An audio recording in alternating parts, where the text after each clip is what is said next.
Fight me. So, first thing I want to talk about was the Alliance, who needed a 9-figure investor. Otherwise, they were going to miss payroll last Friday. Like, they were this close to not paying people for their first week in the league. For those of you that don't know, a lot of these dudes signed 3-year contracts worth $250,000 over the course of those 3 years, $70,000 in the first year.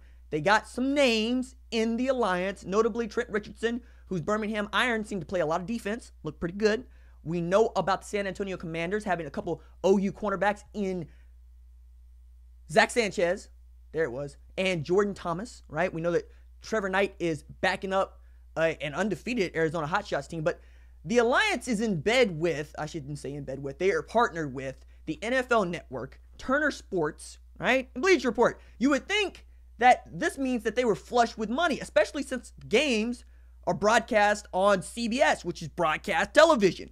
But it appears that they weren't really getting any money to pay enough people without having secured an investor. Now, this news broke on Monday at like 3 a.m. in the morning when Tom Dundon got it done, who is a billionaire, self-made billionaire, I think, okay, whatever, out of Dallas, owns the Carolina Hurricanes, which is an NHL team, decided to give them the money that they needed and basically assume an officer role in the Alliance. Now, there's a lot of talk about whether or not there's going to be an Alliance franchise in Raleigh, North Carolina, which would make a lot of sense because dude basically owns the league now. But maybe it's like anything else when we're talking about professional sports startups.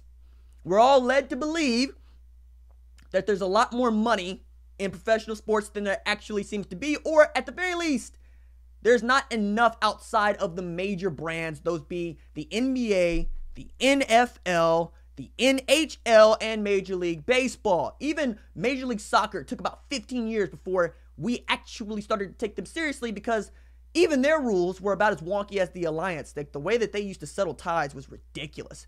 And those of you that can remember the Metro Stars know exactly what I'm talking about. And now Major League Soccer is awesome, right? We've seen dramatic growth of the game, especially as more millennials have made it their game. And during lockout periods with the NBA, the NFL, Major League Baseball, we all got to be really good English Premier League fans because what is true about America is we love sports.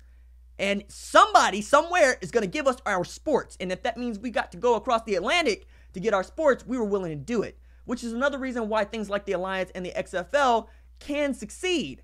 Now, they can succeed because they are not directly competing with the NFL. The XFL showed us why you really can't win that. And before them, the World League. And before them, the USFL. We can go on. We can go back on, to the original American Football League. We can go even before that to other leagues that tried to outlast the NFL. It just can't do it.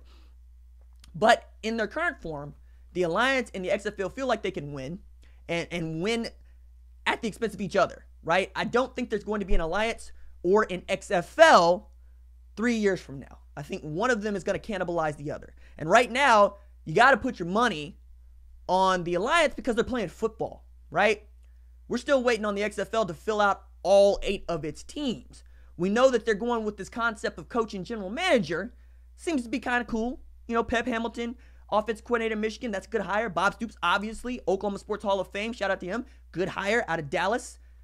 And you could see, man, that's the second time I've hit this thing. Maybe I need to stop changing hands.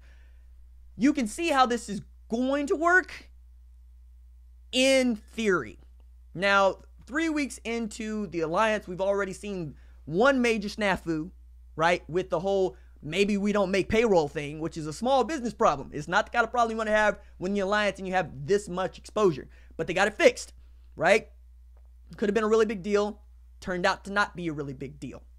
Now, they got to make it all the way to their championship game, which leads up to the NFL draft, without another almost snafu. You got names, you're getting exposure. Steve Spurrier is carrying this league with charisma. You're getting good football. And anybody that wants to bounce on the Alliance needs to remember that the National Football League trotted out Nathan Peterman for 2 straight years, and he's still on an NFL roster. So I don't want to hear any shade thrown at the Alliance and the caliber of play. I've seen good football. I've seen good coaches. And I like what they're trying to do. By only allowing you to rush 5 guys, they're saying, yeah, we're not trying to get people injured. We're also not trying to make this a gimmick. We're trying to get good football.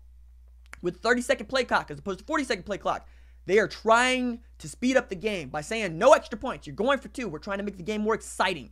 And the game is moving faster, and I like that. And I don't know that the NFL or college football are going to adopt those rules, but I think it works for the Alliance when you're playing from February to April when there is no football, when coaches are going to clinics, when we're talking about recruiting, when we're talking about the NFL Combine, when we're talking about the NFL Draft, and basically trying to get to summer when we can start to talk about media days, start to talk about rosters being filled, talking about transfers being mostly done as much as they can be done, and get into the business of college football and the NFL.